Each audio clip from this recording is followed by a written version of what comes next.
All right, so today we are here with Tony H to get to know him a little bit better before his first release on Bread and Butter, and actually our first release on Bread and Butter altogether. So, Tony, how did you choose your DJ producer name? I didn't even choose it. So like I wish like I always tell this story to friends like when I like look through like Beatport or like any of these sites, I'm like, man, some of these DJs have really cool names. And I came up with Tony H because like all my friends called me Tony and my last name starts with H. So I was just like, I guess it's Tony H. And like now, like I mean, in retrospect, like my my first email address was like Destruction Boy, which also probably wouldn't have been a good DJ name anyway. But I just wish I would have been more creative, but it's okay.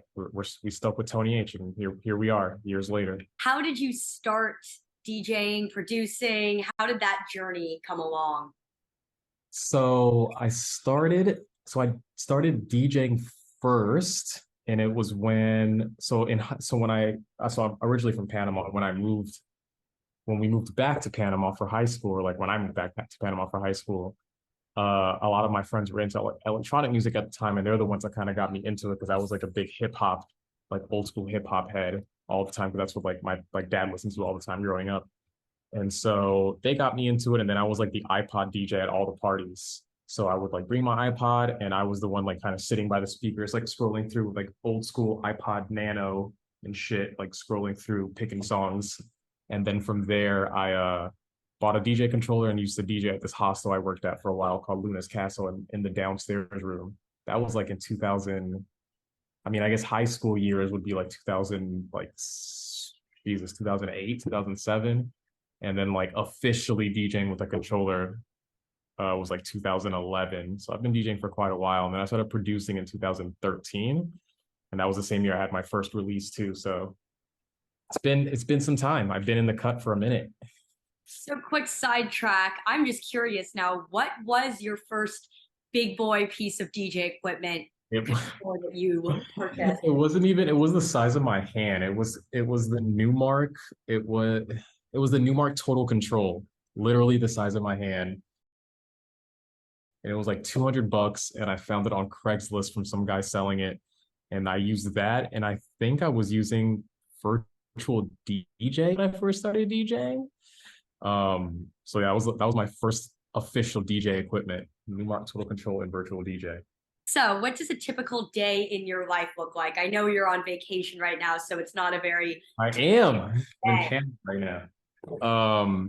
Typical day. So I also A&R and manage the Space Yacht record label at LA. So usually my mornings start with like meetings with them, talking about like what we have coming up, releases wise, new music, new demos. And then it's kind of I should probably get on a schedule. My days are kind of chaotic in the sense of like I have no schedule. So like after those meetings are done, I'll like work on those things for like a good portion of the day. But then it's just like, okay, now I feel like working on music, or like I'm gonna go cook now, or I'm gonna go run errands, or I'm not gonna do shit. And I'm gonna watch a Netflix series all day. So like the, the typical day in my life is a little bit uh unorganized. So, what's your favorite part of what you do? And I know that what you do is kind of a variety, whether it's managing your label or working with Space Uh, Yacht or DJing and producing. Like, what's your favorite part of what you do and why do you love it so much? I that's I there's there's just so many things that I enjoy. I mean, I guess my favorite part would probably be playing music.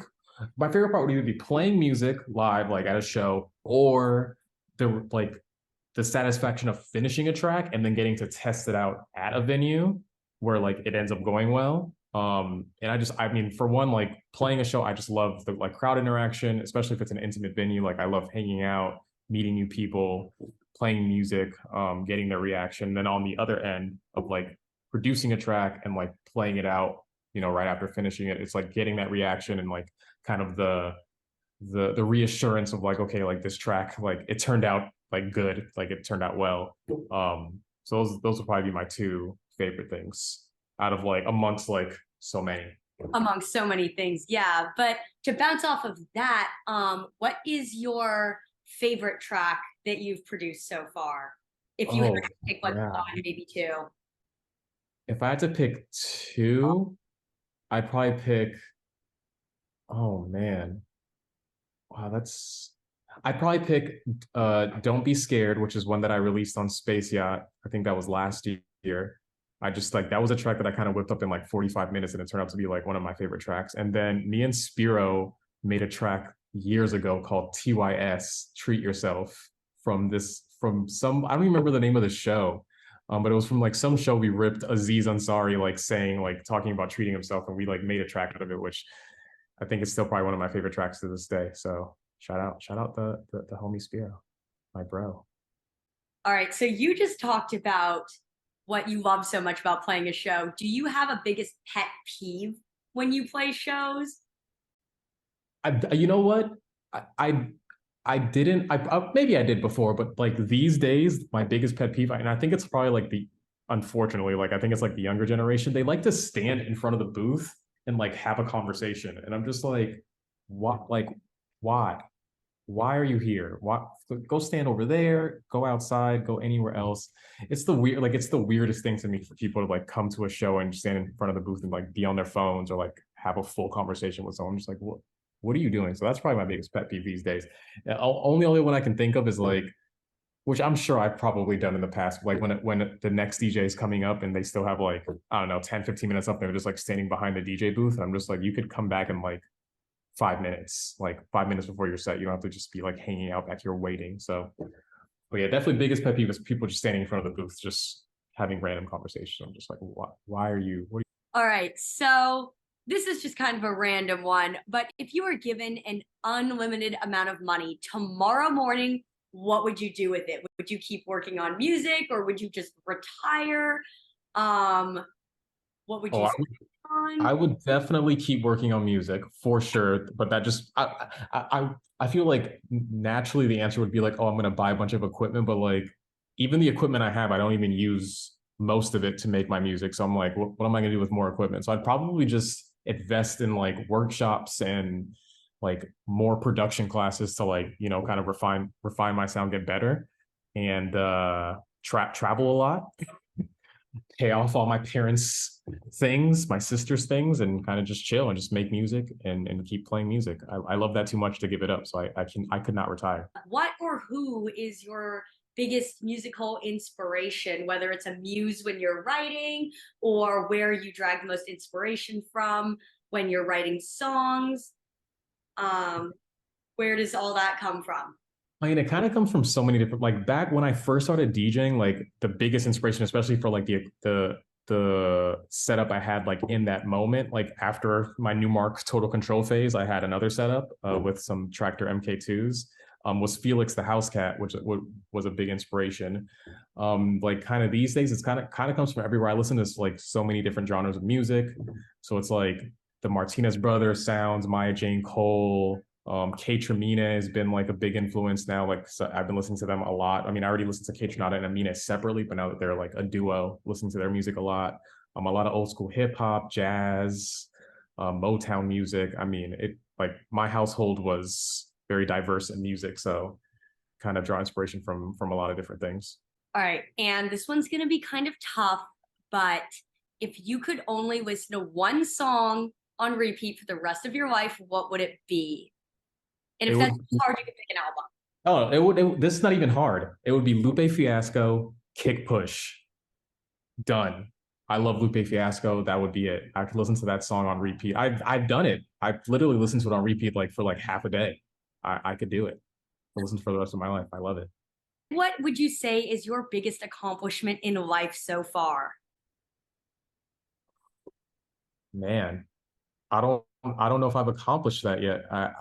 I've been fortunate to play a lot of festivals. That was kind of the goal for this year. To be on the festival circuit, and we like for the most part accomplished that on a pretty big scale. Um, but I think we're not there yet. Like I'm starting a nonprofit academy to teach, DJing and production classes. So that'll be a big step to help people, get to where they're trying to get in their music career.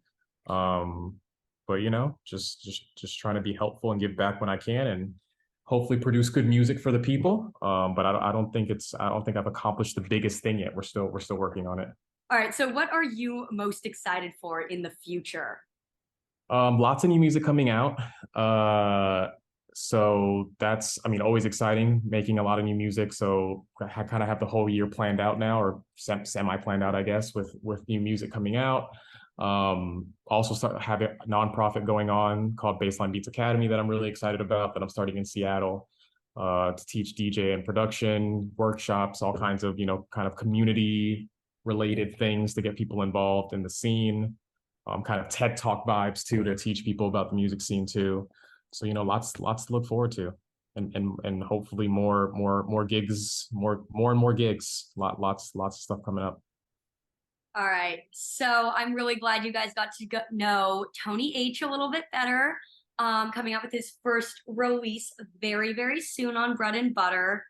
And if you guys want to hear more about any of his upcoming projects and any of his music, drop him a follow on Instagram, check out his SoundCloud, his Spotify, and just keep up with what he's doing because it's a lot of big things. We're out here. Is there anything else you would like to say to the people? Love each other, less hate, more love. How about that?